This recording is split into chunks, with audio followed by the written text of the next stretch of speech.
আমার বাসায় থাকার কথা, তো লকডাউন তো কখনোই সম্ভব না। তা আবার কে লকডাউন ডেকেছে? ফ্যাসিবাদ সরকার, মানে বিগত ফ্যাসিবাদ সরকার লকডাউন ডেকেছে। তারই ফলপ্রসূতে আজকে দেখেন এই যে এখানে, এটা তো সম্ভব না। এটা হচ্ছে এক ধরনের মিথ্যাচার, এটা হচ্ছে একটা মনোবাসনার তৃপ্তি খুঁজে পাওয়া, যে আমরা এখনও শোনেন এই ভূখণ্ডের বাইরে থেকে অনেক কথা বলা যায়, অনলাইনে বলেন, সোশ্যাল মিডিয়ায় বলেন, যেখানে হোক না কেন, দেশে আসতে বলেন না।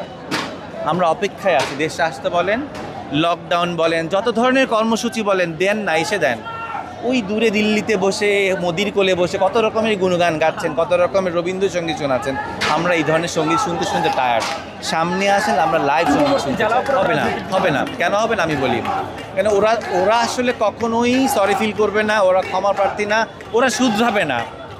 আওয়ামী লীগ আরও 500 বছর পরও এই চরিত্রই বহন করবে। ওদের মধ্যে ক্ষমা চাওয়া, অপরাধ বোধ, দেশের জন্য যা কিছু করেছে, এত ক্ষয়ক্ষতি করেছে, এটা একটা মনেই করে না। সো আপনি আমি যতই বলি না কেন, ওরা সরি ফিল করুক, ওরা জনগণের কাছে ক্ষমা করা চাইবে না। এটা ওদের নেচার। শুধু আওয়ামী লীগের মূল কোরামের লোক না, যারা আওয়ামী লীগকে মনে মনে সাপোর্ট করে, তাদের সাথেও কথা বলে দেখেন, একই সুরে কথা বলে। ওদের কাছে মনে হয় না রক্তক্ষরণ কোনো রক্তক্ষরণ, ওদের কাছে শহীদদেরকে কোনো সম্মান নাই। এই যে 2000 সন্তান হারিয়েছে এই 24শে জুলাইতে, ওদের কারোর সাথে কথা বলে দেখেন, ওরা ভাবে যে এটা একটা স্যাবোটাজ ছিল। মানে ওরা ওদের মতো করে স্ক্রিপ্ট রেডি করবে, ওদের মতো করে কথা বলেই যাবে।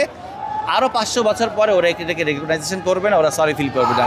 যে কারণে আমি মনে করি প্রত্যেকটা জনগণকে, বাংলাদেশের সত্যিকারের বাংলাদেশের মানুষ হলে এদের বিরুদ্ধে জীবদ্দশায় সারাক্ষণ একটা জিনিস রাখতে হবে, যে এই ফ্যাসিবাদ সরকারকে কোনোভাবে সুযোগ দেওয়া যাবে না। এরা এক একটা সাপ। That's it.